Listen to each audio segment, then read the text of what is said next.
घरावरून विमानं हल्ला करायला जात आहेत, बॉम्ब हल्ला करायला जात आहेत म्हणून तळघरात रात्र रात्र लपून बसायची वेळ आलेला. गेल्या वर्षी ऑस्ट्रेलियन ओपनला ऑस्ट्रेलियामध्ये येऊन अक्षरशः मानहानिकारक पद्धतीने, चूक कोणाची असेल हा चर्चेचा विषय आहे, परंतु मानहानिकारक पद्धतीने ऑस्ट्रेलियातनं बाहेर काढला गेलेला नोवाक जोकोविचनी आज 10वं, विश्वास ठेवा, 10वं ऑस्ट्रेलियन ओपनचं विजेतेपद मिळवलं आहे. एकूण 22व्या ग्रँड स्लॅमवरती त्यांनी स्वतःचं नाव कोरलेलं आहे.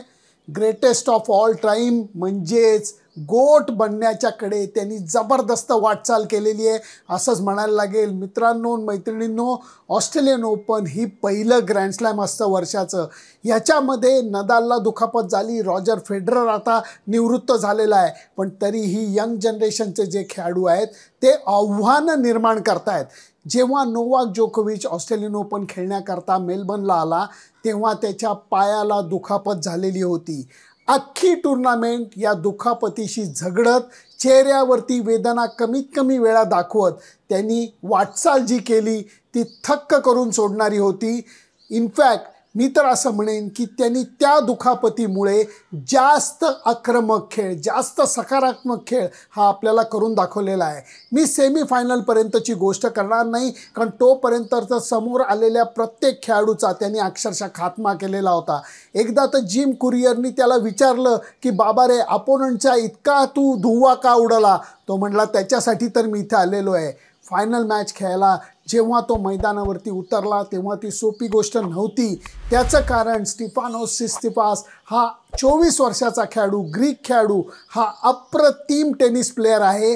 ग्रँड स्लॅम विजेतेपदाच्या दरवाजात तो उभा आहे, त्यामुळे तो जोकोविचला मोठं आव्हान निर्माण करणार हे सगळ्यांना माहिती होतं.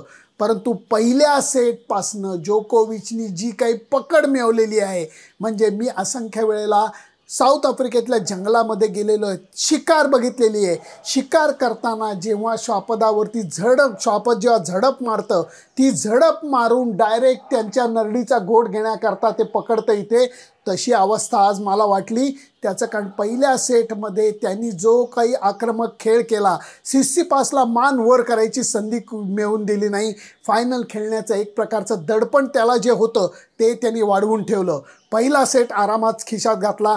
दुसऱ्या सेटमध्ये अपेक्षेप्रमाणे गुणी सित्सिपासनी सुंदर खेळ केला आणि 6 ऑल अशी बरोबरी केली.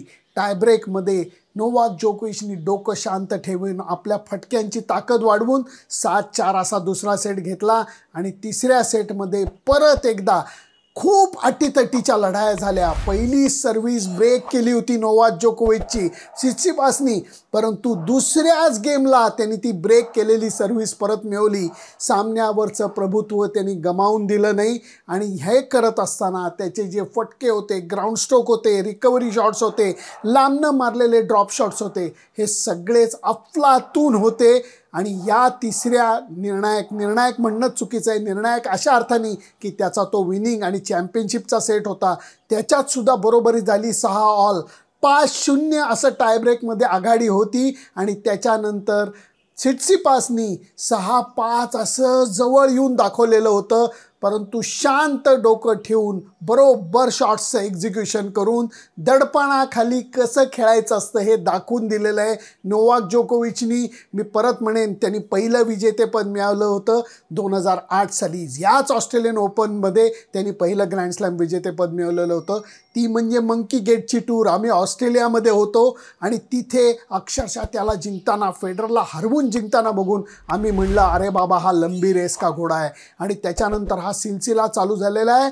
फेडरर, जोकोविच, नदाल हा सुवर्ण काळ टेनिसमधला आपल्याला अक्षरशः याची देही याची डोळा बघायला मिळालेला आहे. त्याच्यामध्ये फेडररवरचं सगळ्यांचं प्रेम हे आपल्याला माहिती आहे. त्याच्यानंतर नदाल येतो, परंतु ते फेडररला मिळालेलं प्रेम 5% नदालला कमी मिळालं आणि 50% जोकोविचला कमी मिळतं आहे, कारण तो साध्या देशाचा आहे.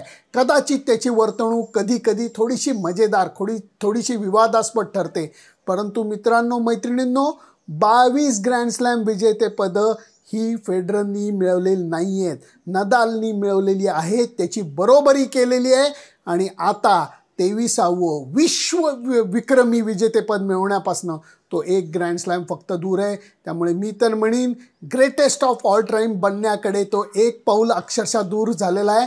नोवाक जोकोविच, मानला रे बाबा तुला, कारण तू अशक्य ते शक्य करून दाखवलं.